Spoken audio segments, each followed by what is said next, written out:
আগামীকাল রাষ্ট্রীয় অতিথি ভবন যমুনায় অন্তর্বর্তী সরকারের প্রধান উপদেষ্টা অধ্যাপক মোহাম্মদ ইউনূসের সঙ্গে সাক্ষাৎ করবে বিএনপির একটি প্রতিনিধি দল। সোমবার সন্ধ্যা ৬টায় রাষ্ট্রীয় অতিথি ভবন যমুনায় এ সাক্ষাৎ হবে।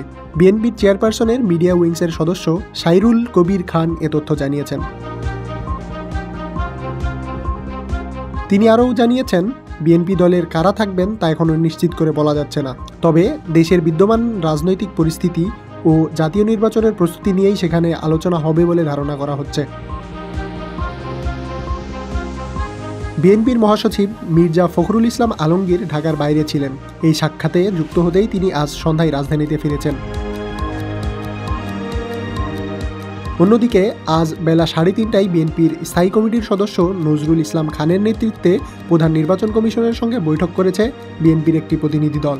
দলটির স্থায়ী কমিটির সদস্য নজরুল ইসলাম খানের সঙ্গে ছিলেন দলের স্থায়ী কমিটির আরও ২ সদস্য সালাহ উদ্দিন আহমেদ ও সেলিমা রহমান।